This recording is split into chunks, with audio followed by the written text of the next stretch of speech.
Welcome to the Anti-Hustle Business Podcast. I am your host, Shannon Whaley, and I'm here to help coaches, consultants, and service providers like you build profitable, sustainable online businesses without the hustle or the burnout that's so prevalent in the online space. I am here to show you that there is a totally different way to do business that doesn't leave you burnt the fuck out and hating your life. It's time to ditch the hustle culture and embrace a new way of doing business.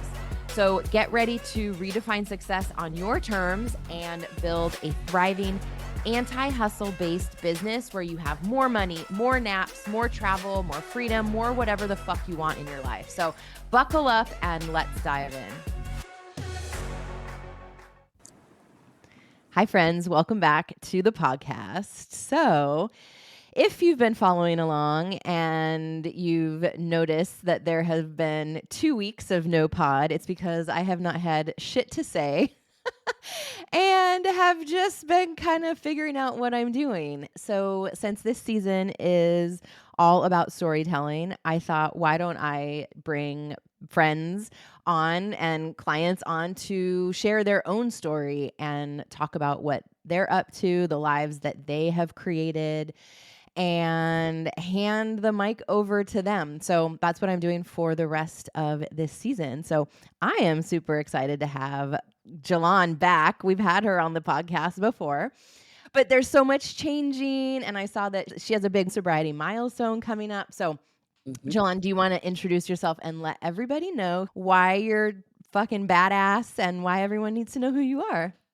Yes, so hello everybody. I'm Jelan Agnew. I'm a licensed clinical social worker, award-winning keynote and TEDx speaker. I'm also a human in a human experience, and that is what I learned in 2025 is how to be a human in the experience and allow everything else to mirror the humanness as opposed to vice versa. So that's where I'm at in my journey today. I feel like so many people can relate to that. A hard agree over here.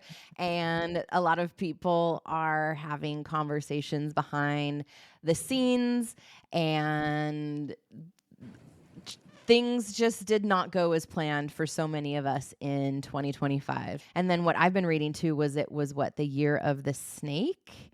That's Is what that they're saying. It's the year okay? of shedding and all of that. Yes. So I'm like, okay, that's right Everything on that par. wasn't supposed to be is Yes. burning down. And Yes. then I think 2026 is year of the horse.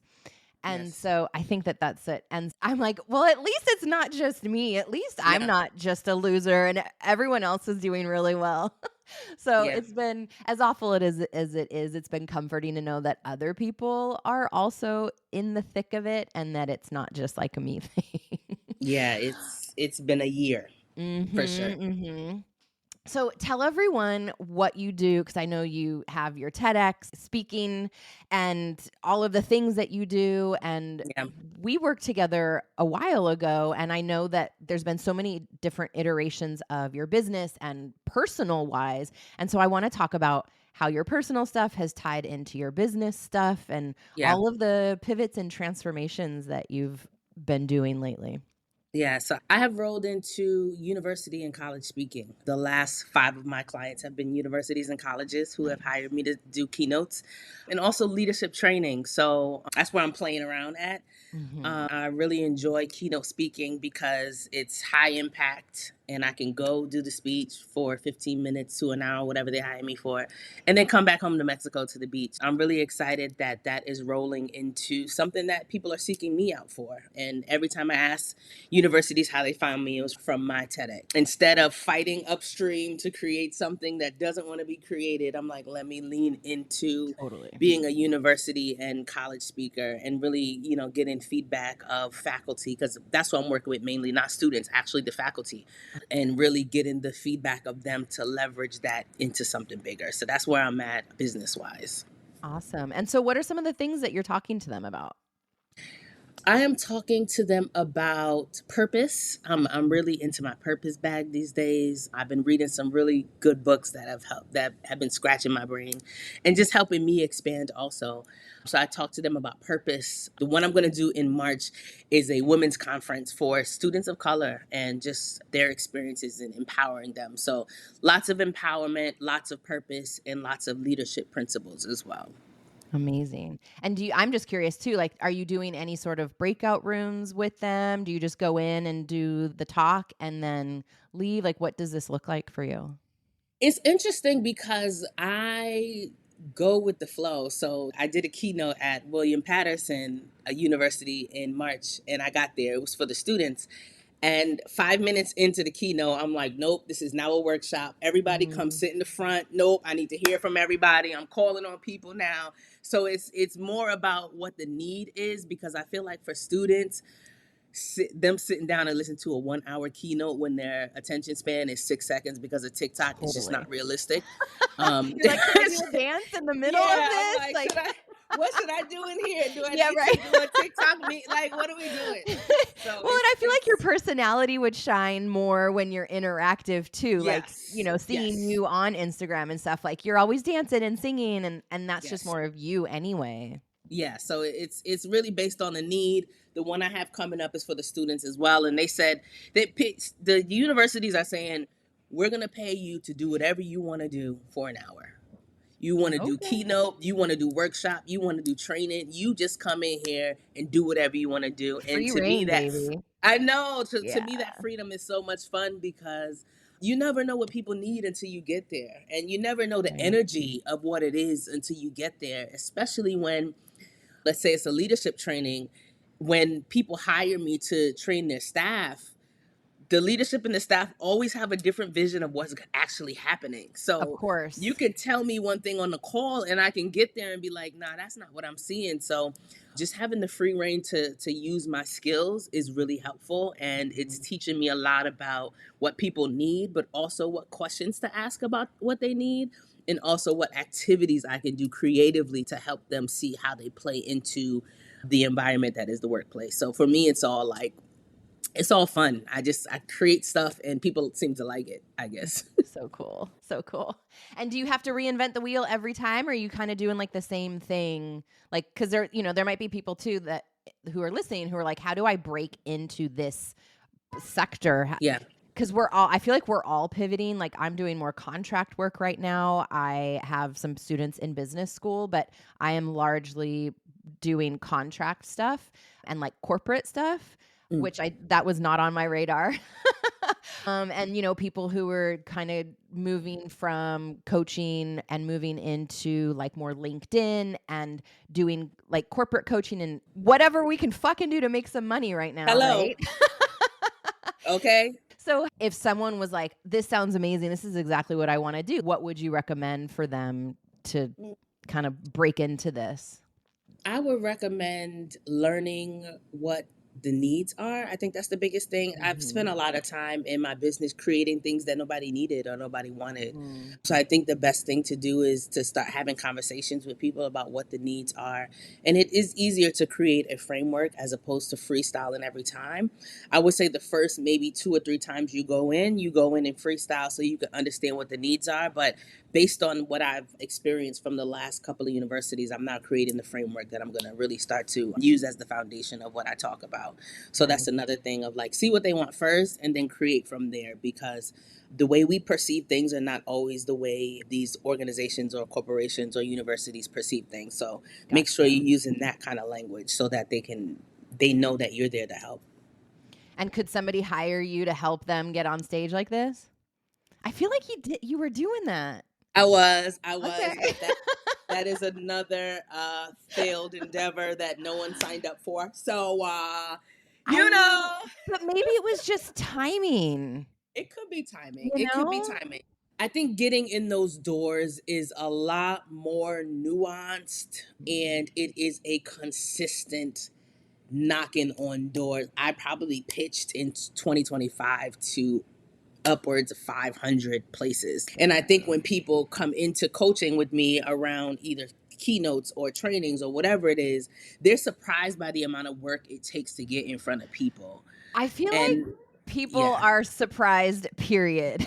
Like yes, in coaching, like of how much work this actually takes. So thank you for fucking saying that, because yes. it's been fed to us that, oh, I'm going to put up a couple of posts and I'm like a 6-figure coach, and people, and then they're like, oh, this is an anti-hustle because I'm having to work too much. And that's not what this means. So Yeah, thank you for saying that. yeah, it's real. I've had really great clients who've touched the ground running and they have gone on to get 100, 200, 300K in contracts with different organizations. But then I see folks too who like, oh, I didn't get to the homework. Oh, I didn't get to it. And it doesn't ever turn into anything. So it's Right. consistent effort to make contact with people, especially for me. I'm in a different country. So all of my contact has to be virtual. So it's that much harder for me to get in the door. So that's the thing I would say is absolutely I can help folks, but just know that it takes a lot of work to get in the door, and not only get in, to maintain the momentum of staying within that. It takes a Right. lot of consistent effort. Like, are you willing to send 100 emails a week? Yes or no? And And then you and can be then my have client. nobody respond to you? Right. Hello. Are you willing to get no, I'm not interested in that Yeah. 200 times? If Yeah, so, yeah, let's rock out. totally. So, talk to me. So, this is like the business side. So, tell us about what's happening on the personal side. Woo. Okay. So the personal side, what I will say is that this was not a good year in business, but it was an amazing year as far as personal.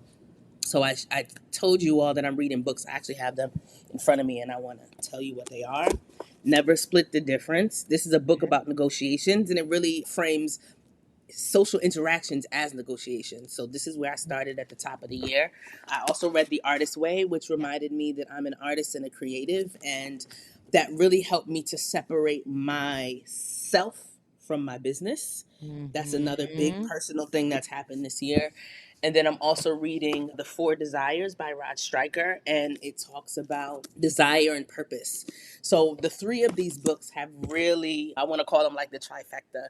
They Okay, really great. have helped me to renegotiate my humanness with myself and separate Jelan, the artist, the creative, from Jelan, who is a speaker as her job. You know what I mean? So like personally, that split has been monumental in my life because I've been able to play around more. So Instagram now is my creative outlet. I don't use it for business. I mean, sometimes I throw business stuff up there, but I just feel like creating. And when I want to create, I do create. And as a result of that, I'm starting to see people respond to me different. I'm starting to Mhm. see the world respond to me different. I'm starting to respond to myself differently. So allowing myself to be an artist and to create has really allowed me to see the world different, but also to shift into a life that feels more purposeful and more grounded. Mhm. I have also lost like 45 pounds in the last 7 months, which has been life altering. I have not been this size since I was 25, Yeah. and I'm under 200 pounds for the first time in years. And that transformation has been also very interesting because one of the big things is I am very into fashion. Mhm. And as a plus size person, it really limited my ability to express myself through fashion. That's one of my creative outlets. And so being in a smaller body gives me the reign to express myself more freely.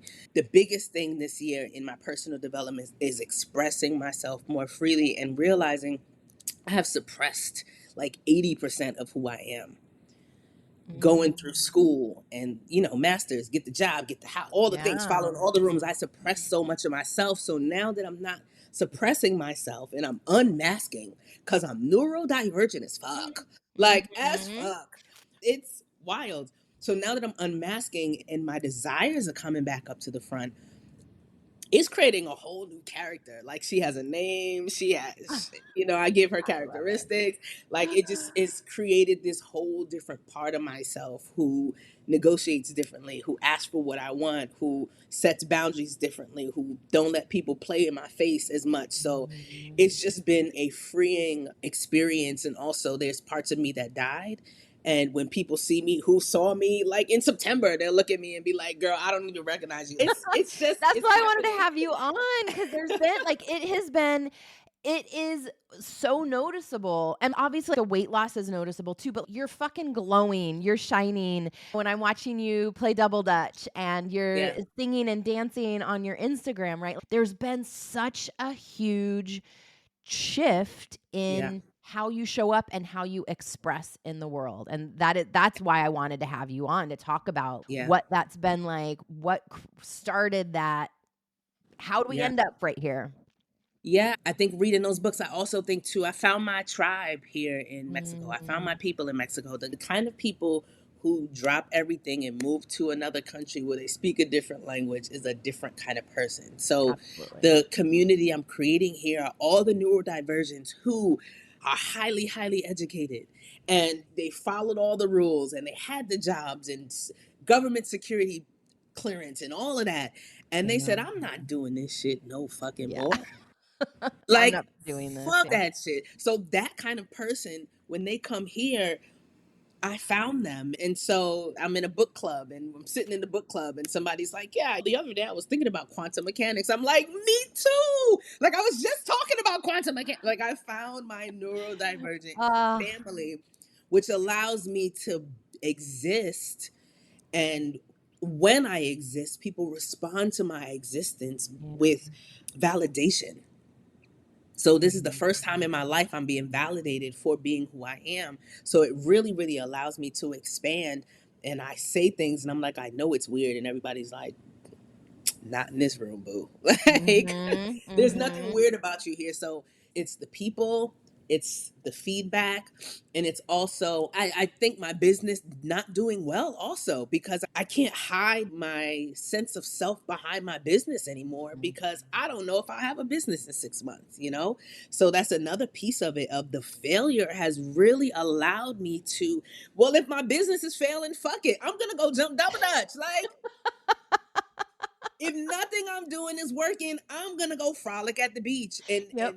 and frolicking and doing the things I love have helped me transform into a completely different human. Mhm. And watching myself go through that has been so, it's almost like I can't like I look in the mirror and I still can't, I don't understand the change that's happening. Yeah, So all of those things together have allowed for me to experience this very different way of being, which I think in 2026 is going to open the door agreed, for business to look completely different. So when agreed. I'm thinking about coaching now, I'm thinking about transformation coaching, like helping people through this process because it essentially asks you to die.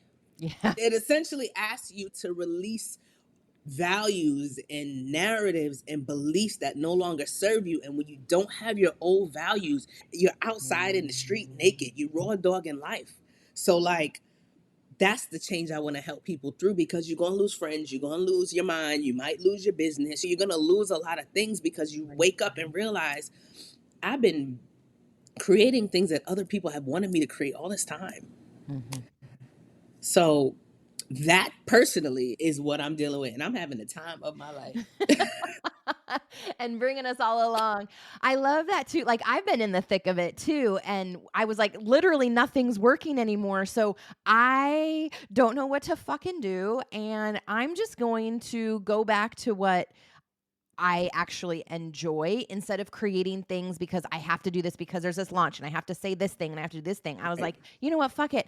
I'm just going to start telling stories because that's how I started doing this. And just like really leaning into trust Mm-hmm. that when I get reconnected back to who I am, whoever the fuck that is, right? So This 46 version. now, perimenopausal, the masks are all off, things are crumbling down, right? And I have to figure out who I am.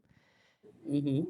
I have to let all of this crash down Mm-hmm. and just get back to things that make me happy and just really, really fucking trusting that money is on the way, Yeah. doing lots of meditations and manifestations. And just like what you were saying before we hit record, of saying yes to invitations, saying yes to things, not having a whole plan where it's like, "Oh, no, I can't say yes to that because that's not the kind of coaching I do." And it's like, "Oh, you're gonna pay me? Great, I'll do What? that." What time? Y'all sign me in? Let's get it. Right. "Oh, you think I can do that? Okay, well, I can do that then." I can do it. Have I done it before? Nope. Right, I'll Am figure I it gonna out. make it up? ChatGPT and I will fucking Okay. figure it out. That's it. That's And it. so saying yes to things that don't make sense, saying yes to interviews, and then just figuring it out along the way. And that's definitely the situation that I've been in this last year too, so Yeah. Yeah. understanding. And I It's know both. I've been talking to a lot of people who are literally in the same situation, so I'm Yeah. happy that we're able to talk about it. Yeah. It's both humbling and empowering. And Capital H yeah. on the humbling, Okay. Because I'm right? looking at my bank account like, all right Right. now. All Come on. right. Humble me, What yeah. we doing? It's What we been doing? great. Right, right, What what right, right. what are we doing?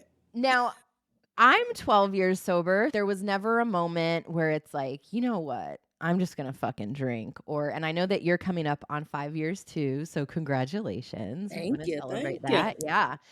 But, like, times like this are really Mm-hmm. trying with your sobriety, and I Yep. know, 5 years in is a lot different than 12 years in so many ways, but then also not because there's the whole like, I live in Italy. I could fucking drink and literally nobody would know. Mm-hmm. We could just make all this go away. Okay. I'm in Mexico. You already know how they get down over here. Yeah.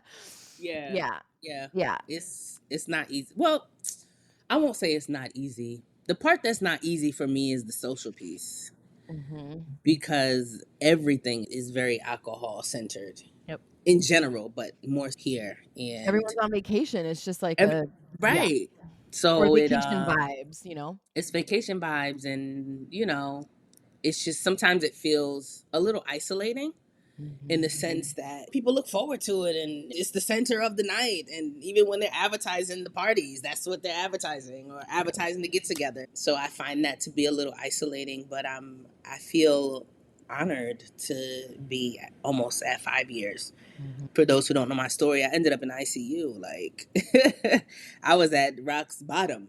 I was in Yeah. the bottom of the rock. And it caused a complete change in my life. And I'm very grateful for the health benefits also and Mhm. just the mental health benefits as well. But I'm really, really, I feel blessed. I'll be 5 years next month. Amazing. Do you wanna share a little bit more about what that was and how? Because you getting sober for me getting sober was like the beginning of my life, and Yep. I feel like similar to you, right? Like, you got sober, and then you did this, and then you did Yeah. this. So, what led up to the hospitalization, Yeah. and then how did life just start to completely transform once you made that decision? Yeah. So I do want to say that while I was drinking, I was highly successful. So, which made it very difficult Mhm. to get the help that I needed. So, at the height of my drinking, I was a homeowner, a landlord. I owned a private practice. I was a therapist in my past life. I was teaching at a university, and I was also in real estate school. And this was during the pandemic. So clearly, I'm ambitious, I was and gonna say, okay, overachiever. yeah, yeah, just ambition. Just throw it in there. And then But you talk ask about, like, me mask, why? mask, mask, Yes. having to wear all of these, like, showing Yep. up in a certain way and really Mm-hmm. masking. Yeah. Yep. And keeping it going and keeping it moving and keeping it shaking. And I'm successful. And nobody asks you, are you okay when you're successful? Yep. Nobody. So I'm in the thick of it. Pandemic hits. I'm a therapist during the pandemic. So I'm listening to death and trauma every day. Mm. Working from home now, so I can't even like move locations and go to, a different place. So it's swirling around my house. Yep. And drinking becomes easier. They started delivering it at that time. I would finish up my sessions for the day and it would be like on my porch. All right. Yeah, Party so then time. yeah, party time. So it got really, really bad. I was in a really dark place and ended up in the ICU. And when I was in the ICU, it was like a spiritual experience. I don't remember much of it. I was kind of in and out of sleep, but the parts I do remember, I remember. So part of my story is I couldn't get help for my drinking because I was a therapist. Yep. Because anywhere I would show up, I might run into a colleague or Yep. a coworker. So when I went to the ICU, I went for physical things where nobody put two and two together that I was there for alcohol until my last day in the ICU when a nurse looked at me and was like, "Do you drink?" And I was like, "Well, A little. I mean, just a tiny, tiny amount." And she looked at me and she said, "You can never drink again." And for some reason, I know that was my angel. I know I needed to hear that, but when she said that, it really freed me up in a way that somebody saw that that's what I was struggling with in I have that the moment, chills. Yeah. because I was, I was all there for physical stuff. Now, So, and did you know you were in the hospital for drinking problems? I did. Okay. I Okay. 100% knew because Okay. that was my second time within 6 months in the hospital. So I 100% knew, but I didn't. Nobody else knew besides my close family, besides my mom, which freed me because if I would have went in the mental health side of things, I worked at that hospital. Before I left the workforce, I worked at Oh. the hospital I went to. So if I ended up on the mental health side, I legitimately would have had an intake with a colleague. So the fact that the physical part of it was what landed me in the hospital, I think saved my life. So when I left the ICU, I had a bottle in my house. I gave the bottle to my mom, and I never had another drink, never had Wow. another urge. That's another thing. All of my urges and desires were taken away from me at the ICU. I remember this conversation with my guides or whoever, and they were like, you got two options: keep doing what you're doing, or live the life of your dreams. And And I night was like, night. Yeah. yeah. And I was like, okay, I guess I'll take the life of my All dreams. right. And my higher power completely removed the desire from my body, which is the biggest blessing that I could have ever received. Absolutely. So I don't fight urges. I don't have urges. I'm actually disgusted. I smell it and immediately my body responds, which I'm so grateful for. Mhm. Left the ICU, gave my mom the last bottle, and just never took another drink. Want to break free from the hustle and grind and build a successful business? I've helped thousands of clients and students leave their 9-to-5 jobs, travel the world, land their first clients, close 5-figure sales in the DMs, and grow their businesses to 6 and 7 figures. Want to know more? Visit antihustlebiz.com and transform your life and business the anti-hustle way. Okay, back to the show. What happened after I stopped drinking was I realized that I did not want the life that I built. I wasn't interested. Mm-hmm. And when you get an undergrad and a master's degree and a clinical license, when you do all of that, when you work for 15, 20 years in the field, and all of a sudden you're like, oh, I don't want this anymore, it leads to like this reckoning. I had this thing inside my body. So this is January 2021. I was just like, I don't want to do this anymore. And it took me a couple years to figure out what that really meant. But that was 2021. By 2023, I had moved to Mexico, sold my house, paid off my student loans, sold my red Mercedes Benz, and was in Mexico. So it took me 2 years of getting sober to realize all of the quote unquote success I had built was not based on anything I wanted. It was based on what society told me I should want. Yep. And how old were And you at that point? 2021, I was 36. Okay. I'm 40 now. Okay. So all this happened at the end of my 30s. And, you spend time building up a life, and I gave everything away. I Mhm. gave my furniture away. I gave things. I didn't sell anything because I just Oh, wanted to be rid of it. let me out of this place. Get me out of this life. Like, I'm done. I'm done. I visited Yeah. Mexico for 7 days. Day 5, I'm like, I'm moving to Mexico. Who does Did you that? go on vacation? You went on vacation, you're like, I "I'm moving did. here?" I came to see a friend who lived here. She let me stay with her. And day 5, I saw it in my journal the other day. Day 5, I'm like, I'm moving here because I was so disconnected from my Yeah. old life that I didn't care to maintain it anymore. Mhm. And my sobriety helped me see that I had created a life that I thought I was supposed to create and not the life that I wanted. Yep. So that's the freedom, and sobriety is a clear enough mind to say, I don't care about none of this shit. I Totally. really don't. Yeah.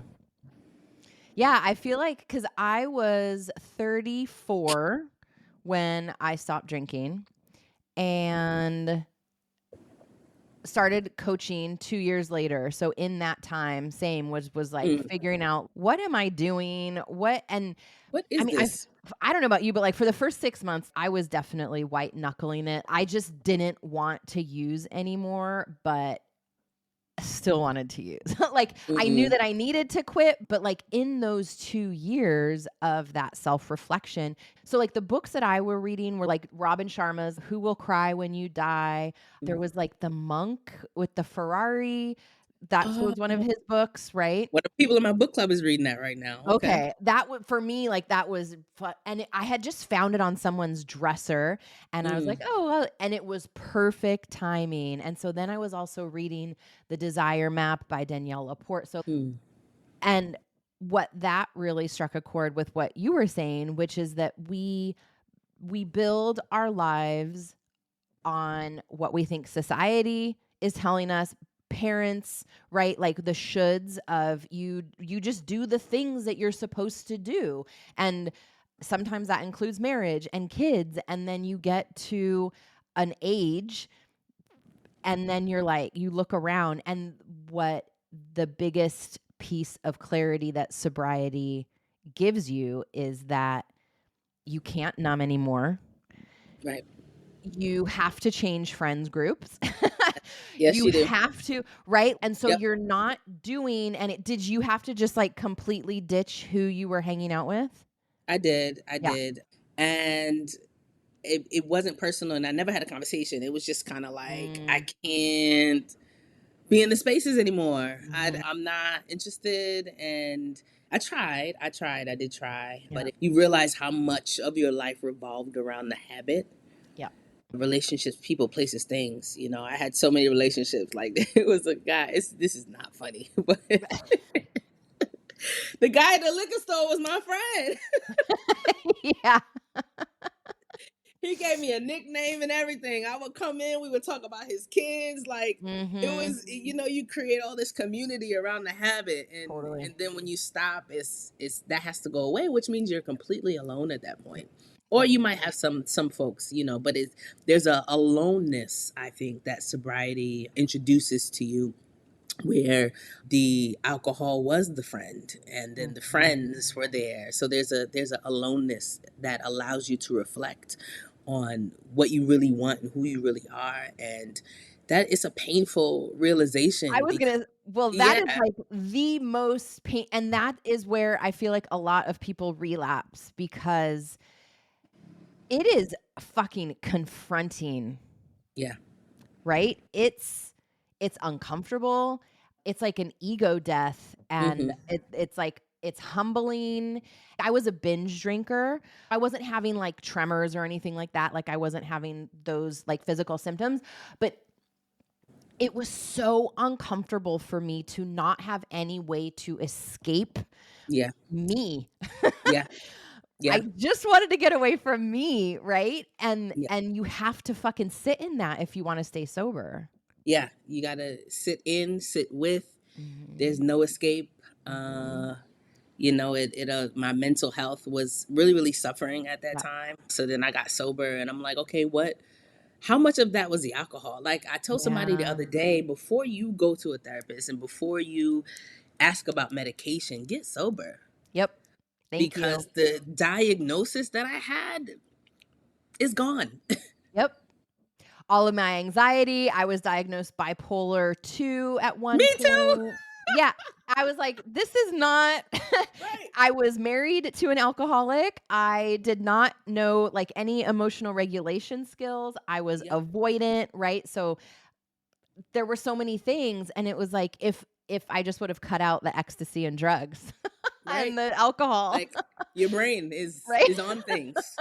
Your mood is Yeah. up and down. You're bipolar because Right. you're on the Right. things, not because Correct, that's correct. Because 'cause you're inherently who raving you every are. weekend, you dummy. Come on. Come on. Ugh.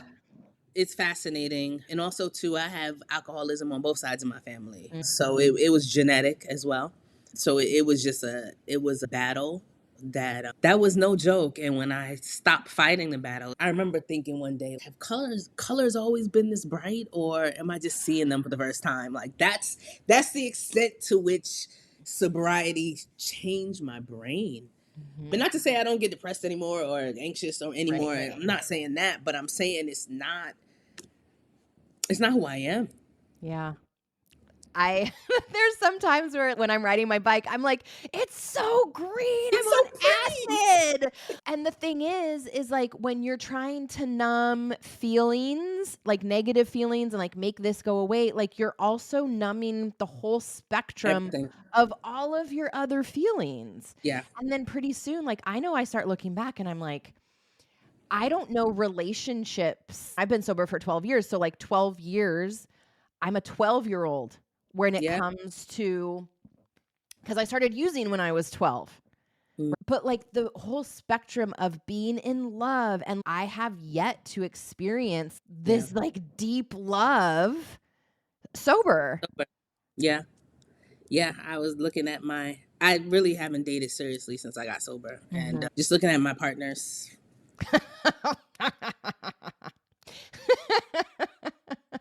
Yeah. There were a lot of choices made. Love to all of those people, right? But I look at my partners and I look at the role that I played in those Mhm. relationships, and I was always the therapist and the savior and Yep. the helper and the Barbara Right. the builder. Like, let me let me help you build yourself up. And that was the role I would always play with men with Mhm. potential, right? Mhm. And just coming out of that, it's just fascinating to watch. It's fascinating to understand about myself. And I have been dating a bit recently, which, first of all, I thought like I had done all this healing, right? I thought Isn't it wild how fast you can go back to old behaviors? crazy. Immediately with the presence of another person in my life, I got 20 plus years of abandonment wounds that just Yes. up in my body. And I'm I'm just like, hanging out with the cats. It's so tiring, man. No, what? thank you for bringing that up because I'm like, "Oh, I'm fine now." And then, I don't know, I I'm get some good. good D and I'm like, "I don't remember anything." Right? Where's all the skills? Yeah. Where's all the shit you learned? Like it's Yeah. so I have a whole bookshelf. I should just burn them. 'Em. They're useless. okay. Yeah, yeah, yeah. It's been very fascinating, but I'm learning, what this version of me wants and doesn't want, Mhm. what this version of me requires and doesn't require. So that's been interesting, but that's another piece of the transformation is dealing with the old stuff that's coming back up that I Yep. thought was healed, but it was just buried. It was just Mm, suppressed. mm. So that's another piece of, when you start healing in the light, people see in the light now. Now they want to take me on dates and shit. And I'm like, okay. And then I'm like, no, but it's driving me crazy. It is driving It's me so crazy to have to use that communication. And I was about to block somebody the other day, and I'm like, Jelan, you can't. You gotta actually Oh, see, you're better than communicate. I am. I'm like, "No, fuck you." You gotta communicate what's going on with you. I'm like, oh, what is this? It's horrible. It's so bad. And how old were you when you started using? I was late actually. I would say like 21, 22, Oh, college. okay. But Okay. it got heavy in my 30s, and I think Gotcha. a lot of the reason I used them in my past life is because I didn't want to be in it. Mm. How do I make all of this go away? Like, how do I make Yeah. this stop? And I think too, I'm an empath, so I feel a lot of people's feelings. As an empath who was a therapist in a hospital in the psych Right, you're unit, just, like, absorbing everything. talking about suicide every day, Yeah. it really, really started to impact my brain chemistry, my mood, my everything. And I Yeah, think I was using that to cope because it was just so heavy all the for time. sure, It's heavy for all the sure. time. So Well, isn't it it was vicarious traumatization and alcohol that took me to the ICU. It was both of them. Yeah, yeah, yeah. I mean, and it's because I was in social services when I was in my 20s, and I was fucking traumatized from the work that I was doing with domestic violence survivors. And I mean, the industry is notorious for not taking care of its people, Oh yeah, then you got to you get know? 2 jobs because it pays so little. Right. Now you on call. I was on call 24/7. I would get Yeah. calls at 2, 3 a.m. with people being violent to themselves or other people. I And mean, then and that alone will cause PTSD, right? Like the right? beeper, the pager going off, or the Yeah. Then I Mhm. have to get up and go. I remember one time I'm like 25. I gotta get up and go to the house because the husband was beating up the wife and the kids, and I'm 25 and I gotta call the police and he's threatening me, and I'm like, I'm making 37K. Like what? Yeah, yeah, yeah.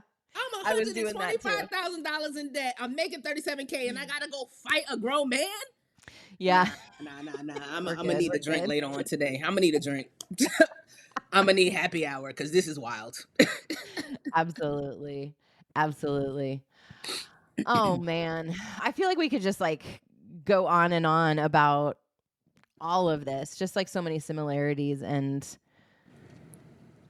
what's just like coming up for me too is like the similarities between getting sober and the shedding and like the recovery, not just like sobriety, because sobriety is different than recovery, right? Right. Sobriety is like not drinking. Recovery is actually putting work into yourself and your mental health and who do I want to be and who have I been and how do I stop these old patterns? Because I mean, you pick up habits to counter the things you've been doing and the relationships that you found yourself in. So now Right. Right. your avoidant attachment doesn't work anymore. That's me. Avoided attachment. Block, block, block, block, block. I have the joy of being both. So Okay. I'm super anxious and then I'm like, "You know what? Fuck you." So I'm like, The pendulum.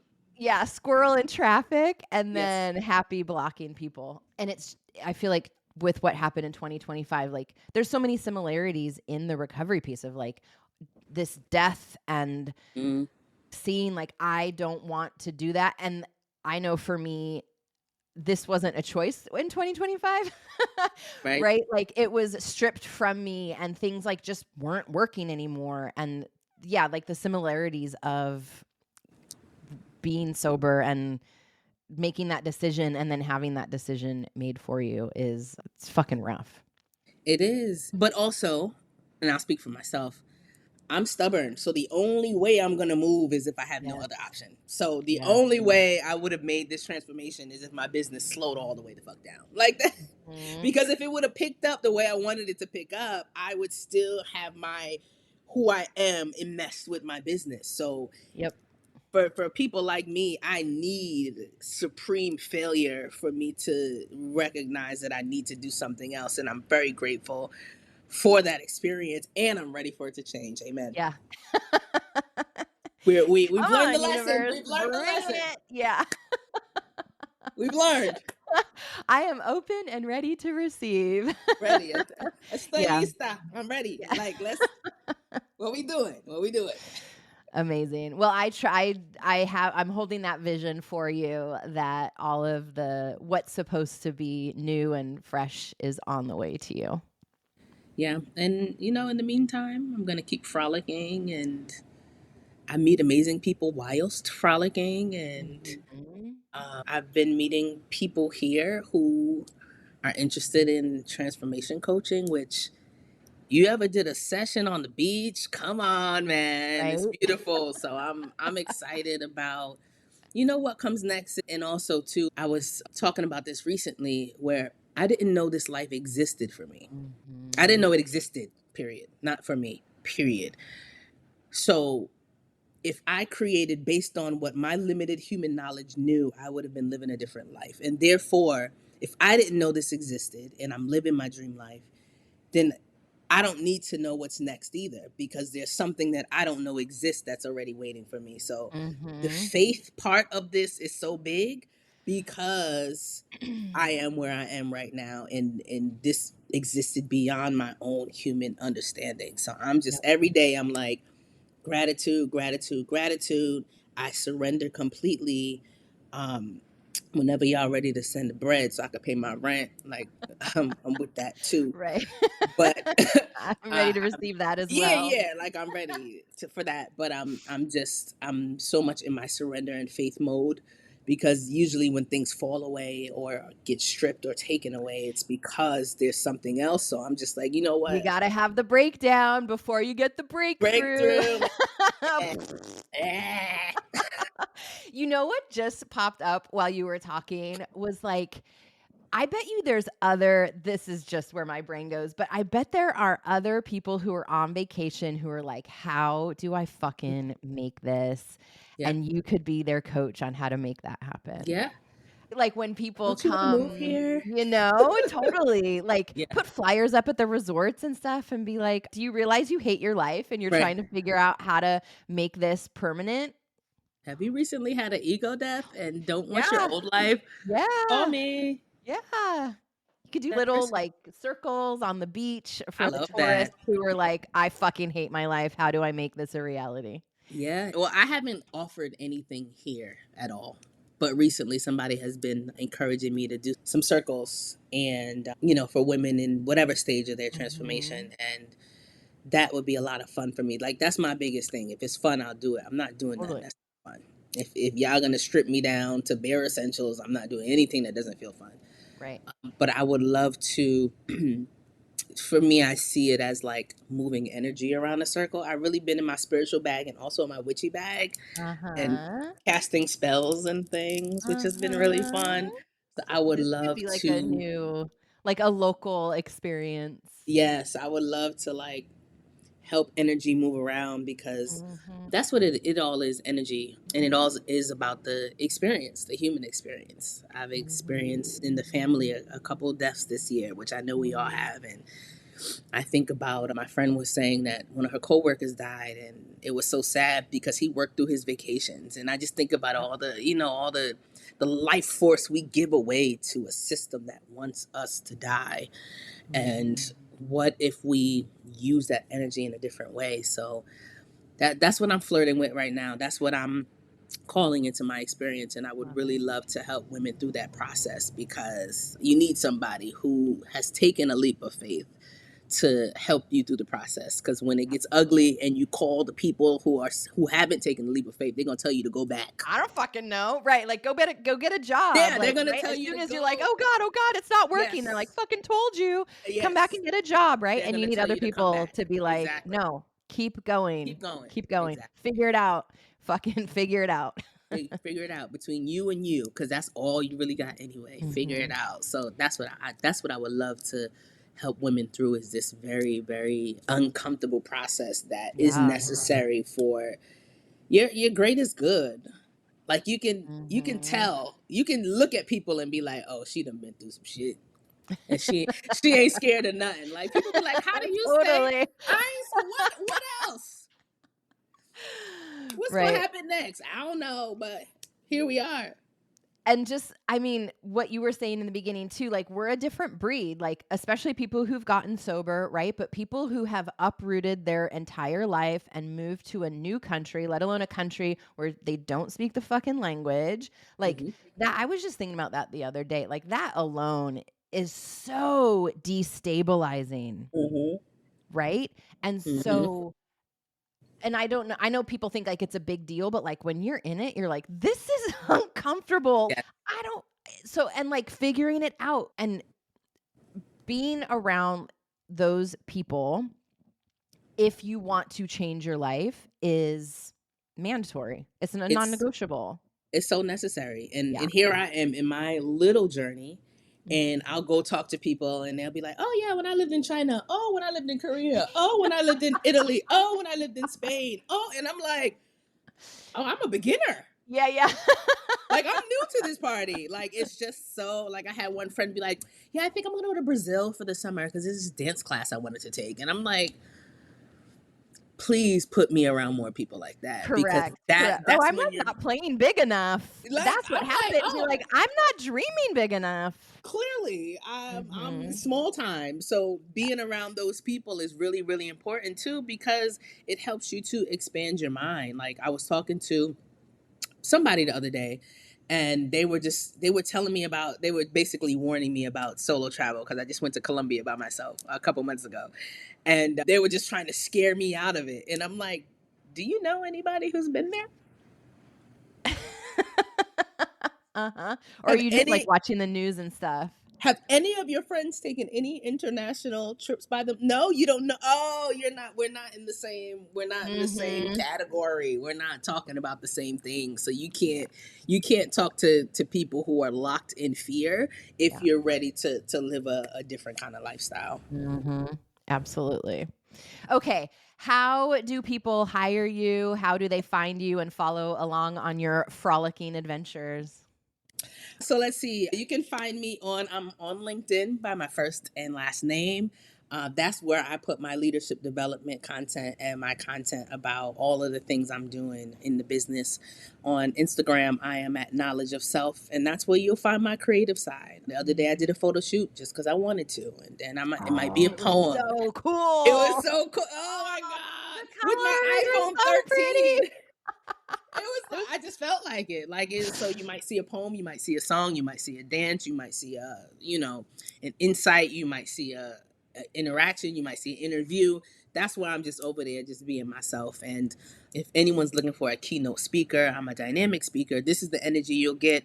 My leadership trainings are similar. I'm like this in all the aspects of my life because I'm a human first. And I think my human first approach is really what sets me apart because I don't, I could play the professional perception right. game, but you guys are all playing that for We're me. So done I with don't need that. I don't need to play that game. Everybody else is playing Mhm. that. So my human first approach is really what begins to shift people and change their lives. So Mhm. that is all the amazing things I'm doing. And then if you're looking to transform, if you're looking to change and you're ready for someone to challenge you and snatch all your edges out, I'm the coach for you because I'm going to hold you accountable and really make sure that you do the things you say you want to do.